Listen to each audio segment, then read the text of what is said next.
नमस्कार दोस्तों, stock market studies में फिर से एक बार आपको स्वागत है। तो आज मैं बात करने वाला हूँ टाटा पावर के बारे में। देखिए बहुत दिनों के बाद मैं टाटा पावर के ऊपर वीडियो बना रहा हूँ, क्योंकि देखिए टाटा पावर से बहुत सारे न्यूज़ हमेशा आते रहते हैं। तो इस बार भी एक टाटा पावर ने एक न्यूज़ पब्लिश किया है, मतलब रिपोर्ट के माध्यम से पब्लिश हुआ है। तो जो न्यूज़ यहाँ पे पब्लिश किया है वो बहुत बड़ा न्यूज़ है, मतलब फ्यूचर के लिए टाटा पावर में अभी मुझे लगता है निवेश करने का ऑब्वियसली सही टाइम है।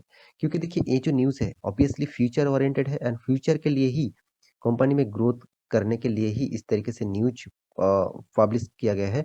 तो मुझे लगता है इस न्यूज़ को देखने के बाद आपको इस कंपनी के ऊपर निवेश करने का और भी ज़्यादा पोटेंशियल मिल सकता है।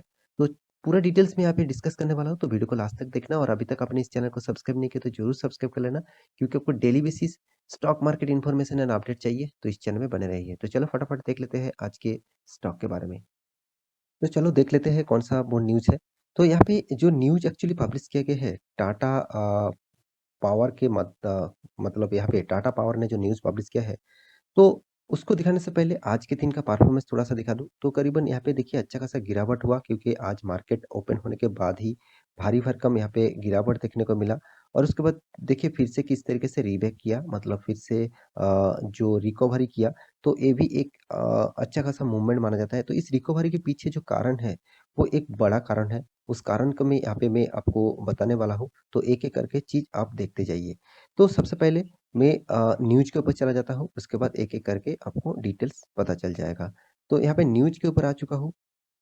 तो यहाँ पे देखिए टाटा पावर ने एक नया आरडब्ल्यूई साइन कर चुके हैं, मतलब आरडब्ल्यूई जो प्रोजेक्ट है उसको साइन कर चुके हैं। मोव मतलब मेमोरेंडम जो सिग्नेचर होते हैं, मेमोरेंडम जो प्रोजेक्ट होते हैं उसके लिए एक मोव साइन करना पड़ता है।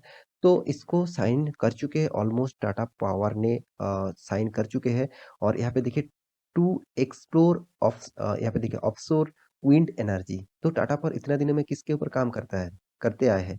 ज़्यादातर ग्रीन एनर्जी और ज़्यादातर यहाँ पे सोलर एनर्जी के ऊपर काम कर रहे हैं। तो सोलर पैनल के ऊपर काम करते करते आए हैं। तो अभी फिलहाल के लिए वो विंड एनर्जी के ऊपर भी काम करने वाले हैं। तो इस बात को भी आपको ध्यान में रखना होगा।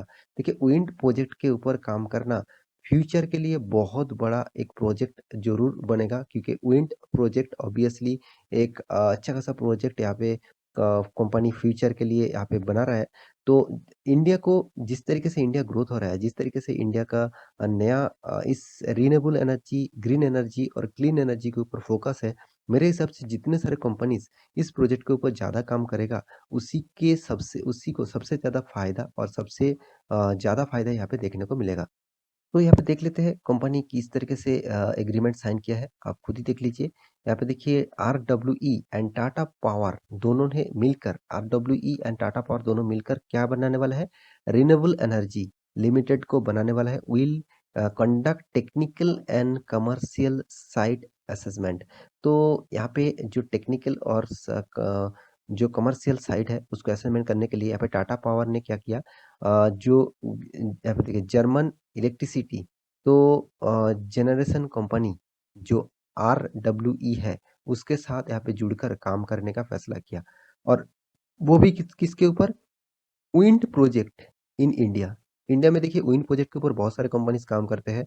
आपको मैं एक वीडियो बना के दिया था स्विट्ज़रलैंड के ऊपर, तो स्विट्ज़रलैंड भी एक कंपनी है, वो एक पेनी स्टॉक्स है और बहुत छोटा कंपनी है, एक माइक्रो कैप टाइप कंपनी है।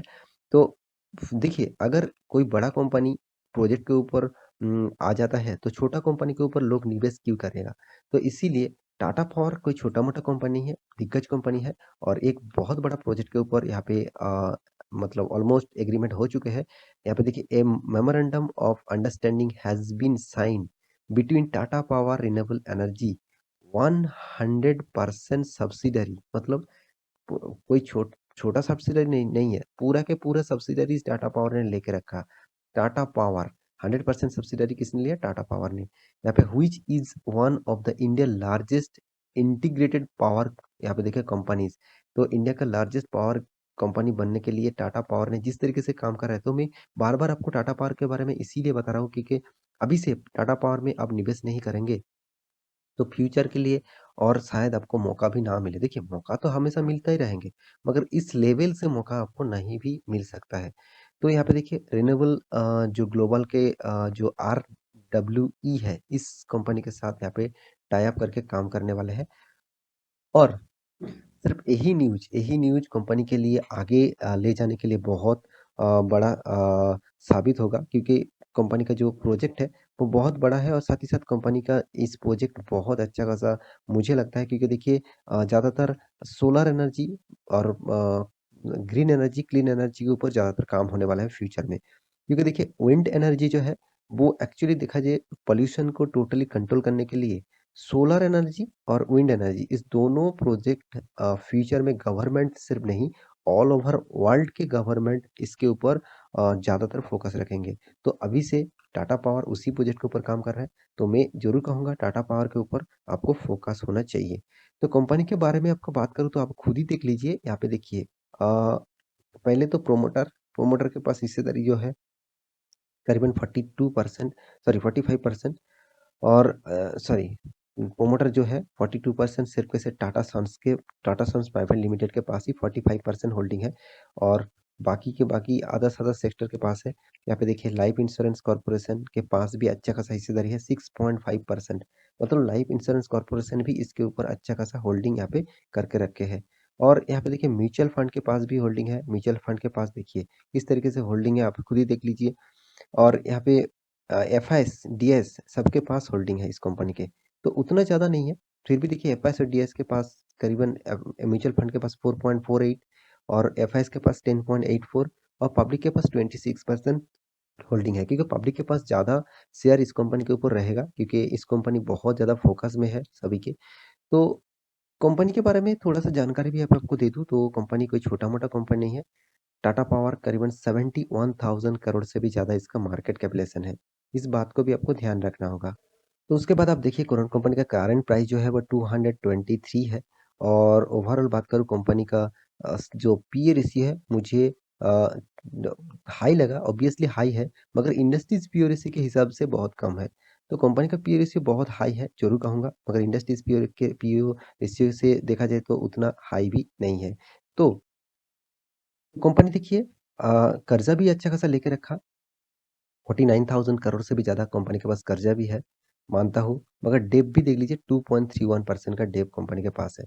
तो कंपनी के हाथ में कैश भी है 6,600 करोड़ और एनुअली इनकम देखिए 1,000 करोड़ कंपनी का एनुअली इनकम है। देखिए सारे के सारे टैक्सेस और जो इंटरेस्ट है उसको पे करने के बाद कंपनी के हाथ में जो प्रॉफिट आते हैं वो भी तो आपको देखना चाहिए। तो कंपनी के हाथ में ऑब्वियसली प्रॉफिट इस तरीके से आया।